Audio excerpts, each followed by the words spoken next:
Hello. Hi, Leslie. How you doing? Good to see you're already here. You must have two computers or something. You're over here pretty quick. Okay. Friday we read. I think it's chapter 4. We read the first half of chapter 4. Yeah, called Life Begins. I'm going to read the other half now.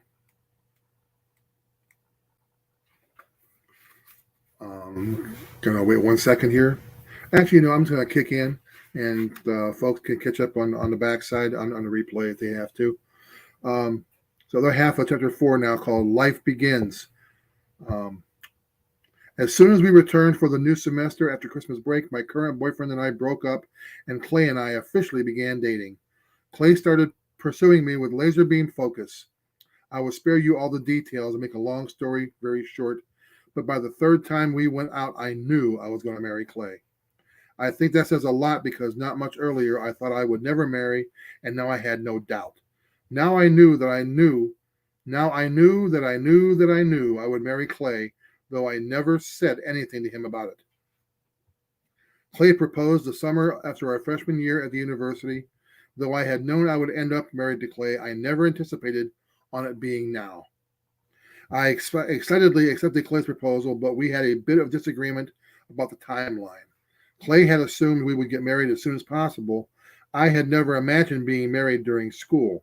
I had thought we should graduate school 3 more years, live on our own for a bit, and then get married. Clay thought this was the most ridiculous idea. Throughout the first semester following our recent engagement, Clay and I would regularly walk the campus and talk about our impending marriage. He had a goal in mind. You know you want to marry me, right? Yes, I replied. I was 100% sure. So why would you want to wait then? He would inquire. Well, I need to finish school. Are you afraid if you get married you won't finish school? No, I know I'll finish school. I just always thought I would need to finish school and then live by myself for a while, be independent. Clay thought for a bit. Is that what you always wanted to do? Or is that what people have told you to do? Clay challenged. Now it was my turn to think. I guess that is what I have always been told I should do. Go to school, get a job, live on my own for a bit, then get married. But what do you want to do? Well, I want to marry you. Then we should get married. It doesn't matter what anyone else thinks we should do. And at the end of our lives, we will have had those years together that we wouldn't have had if we'd waited. After several of these discussions, I came around to Clay's point of view. So it was determined that Clay and I would get married the following that school year, 1 week after I turned 20. That was the way Clay lived his life. He didn't care what others thought. He made his decisions based on what he wanted, and once he knew what he wanted, he pursued it. He was a go-getter. Clay and I married this summer after our sophomore year at ORU. Honestly, I am so glad that we did not wait and that we were married when we did. It was the right decision for us. I loved being married and poured myself into it.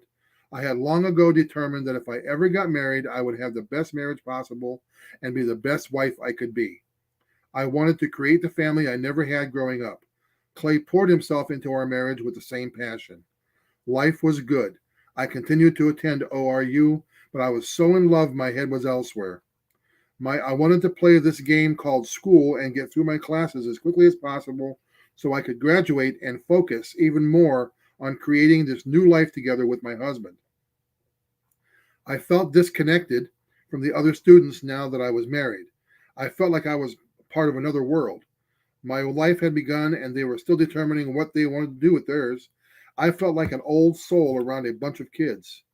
Married life was wonderful. My husband was wonderful. We spent our newly married life getting accustomed to our roles as a married couple, going to school, working various odd jobs, and planning. We loved planning what our lives would be like, how we would grow the DJ business, where we would travel, how we would reach our goals. It felt like we were invincible, that together we could conquer the world. We attended a local church together called Believers. We had attended the church together when dating, and the interim pastor, David Groth, the church was in the process of finding a new pastor, had done our premarital counseling and married us. Believers was a fast-growing church with college-aged and young family members. The church met at a high school auditorium since it did not have its own building yet. The praise and worship style and the church's overall energy were pretty much spot on to what we had experienced at ORU.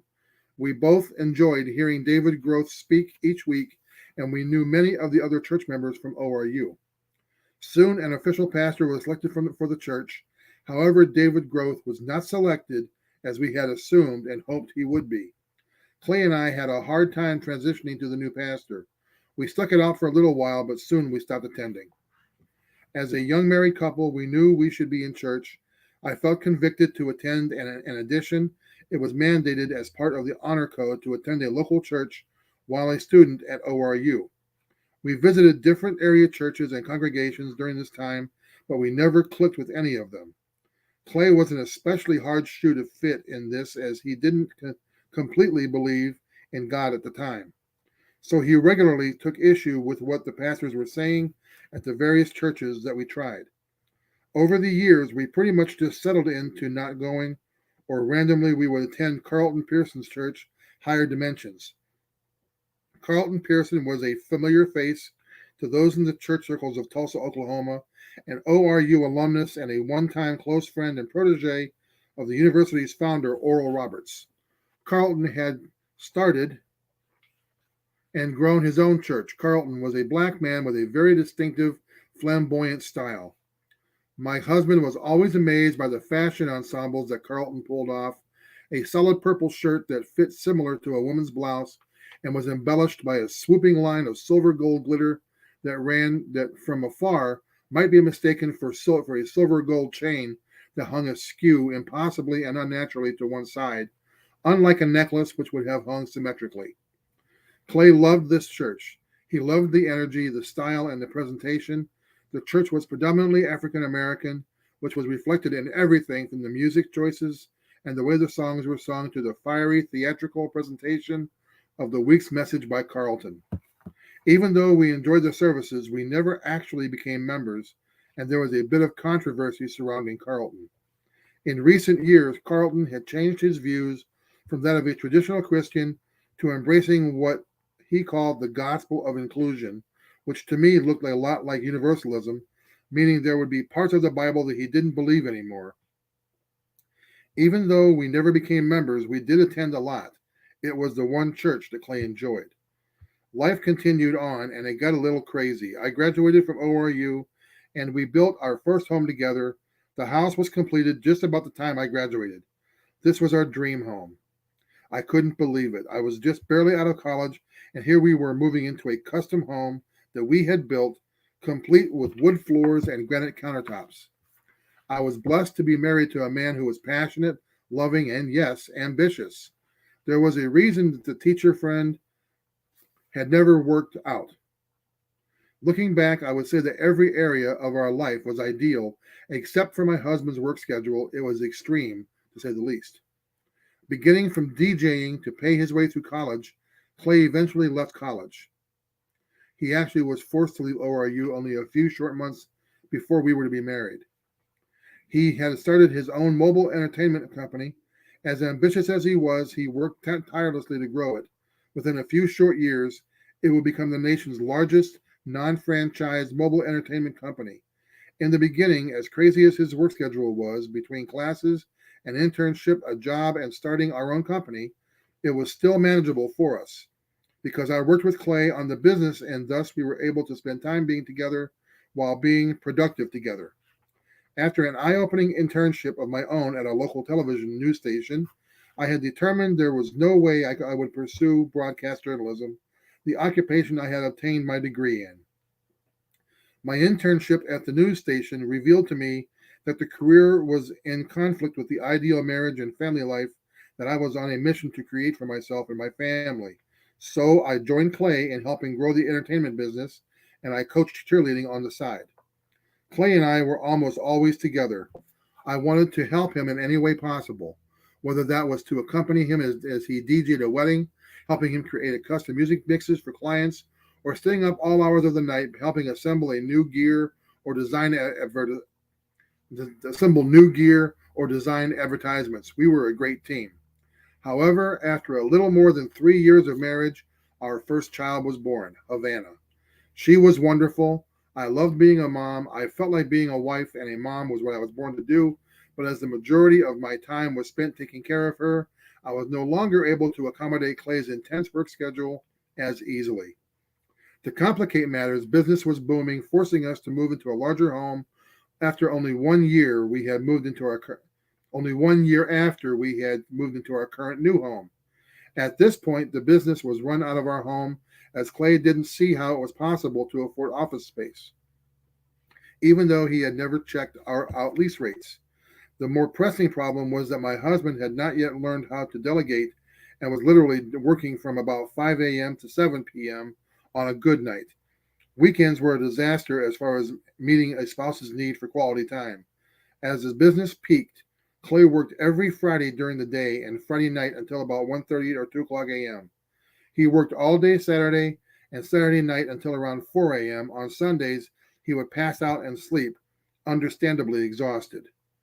It was obvious that our lifestyle was not sustainable and would not be conducive to the family life I envisioned creating. The reality was and is that Clay and I have always had an extremely strong relationship. We have been blessed in this area, and as things became harder, we would press in together to form a new plan. However, that plan always consisted of our own efforts and failed to ever involve us turning to God for His help. More and more, I began to hand over my concerns to the Lord in prayer, as I wasn't able to make inroads with my husband about these issues. I have never wanted to be a nagging wife, and at the time, my husband was unable to see the validity of my concerns or a way to satisfy them upon admitting that they may in fact hold some weight. I was beginning to feel that the Lord might be intentionally allowing us to be put into more and more trying circumstances to force us to turn to Him. Specifically, I believed that all this was possibly being orchestrated in order to change Clay's beliefs, as I had continually prayed that he would come to know the Lord. Much was going on all around us that only added to the stress of Clay's growing schedule. A new business partner who was not holding up his end of the deal with a new company. The large home that we had purchased, unknown to us, had major foundation problems that made selling it prohibitive. And of course, our business bursting at the seams and needing a viable location. I didn't want to have to endure any worse scenarios, so I was on my knees praying by this time for some sort of relief that would result in Clay's schedule easing up.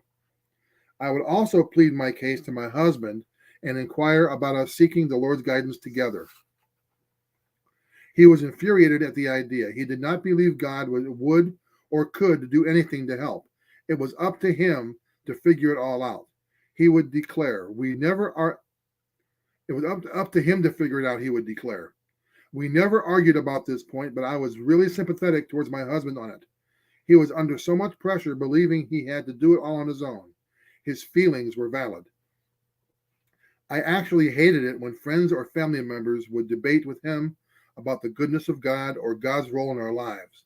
Didn't they understand that arguing, debating, and disagreeing would never change his or anyone's viewpoint on the issue? Only God could do that. Clay had clearly explained to me that he genuinely wanted to believe that God was good. He desired to believe that God would intervene in people's lives in gracious, loving ways, but he simply could not will himself to believe something that in his heart he did not think was true. He was right. That is why we never argued about it. How can you demand someone to believe something? People either believe it or they do not. Belief is not an argument to be won, rather a matter of the heart. So I prayed that Clay would believe and that God would show him the truth. It may have been accurate that God was allowing our circumstances to compile and compound into a humanly insurmountable mountain. Adding to an already insane schedule, we were now in the process of trying to transition out of the failing business partnership, which was complicated by the fact that the new entity created by this partnership had already acquired another company complete with debt that needed to be serviced.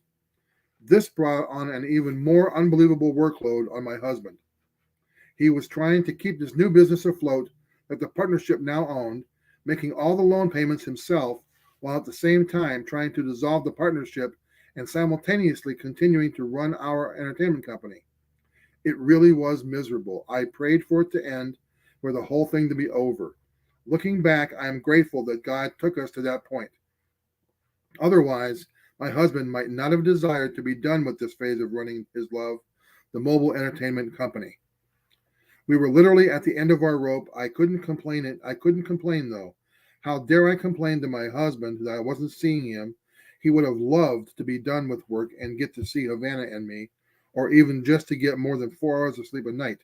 Instead, he was stuck on this treadmill that just kept getting faster and faster. Clay would crawl into bed late many times after I was already asleep. I would awaken him, and all I could tell him was that I loved him. I missed him, and I was proud of him for working so hard and for doing the right thing concerning the partnership as we were left high and dry servicing the debt. This time of hardship put the wheels in motion for change in our lives. Clay knew we couldn't live this way, and even if we could, what kind of life would that be? We started taking steps that would lead us in the direction that we wanted to go, but we knew it would be a process to get there. Clay's outlook improved when the partnership was successfully dissolved. His workload was noticeably lighter when he found someone to take over the business that had resulted from the partnership. With the partnership now behind him, he could go back to concentrating on solely running the entertainment company. Only now, for the first time, he had a different mindset about the business. His goal now was to create systems that would allow the company to run and grow without him working in it. Instead of working in the business, Clay would learn to successfully delegate so that he could work on the business. This would be a monumental change in our lives. The one thing that continued to remain absent in our lives was involving God. Yes, I had been crying out for his help, but my husband and I were not in unity on this. It was hard when Clay had the exact opposite view of wanting or even believing God could be involved in our lives. Clay always said if he could see one miracle, he would believe. God does say, "Ask and it will be given to you," Matthew 7, verse 7. Little did he know what he was asking for at that time. That's the end of chapter 4. Tomorrow, chapter 5. Depending on how long it is, maybe half, but we'll get there. It's called How Did I Get Here? And I think it's really funny that Clay Clark, who leads these Christian meetings that we went to in Manheim, Pennsylvania, started out not believing in God. And this healing, I believe, is what brought him around. I didn't know that about him. So, everybody have a great Sunday. We love you. Take care. See you tomorrow morning, 8 o'clock. Bye-bye.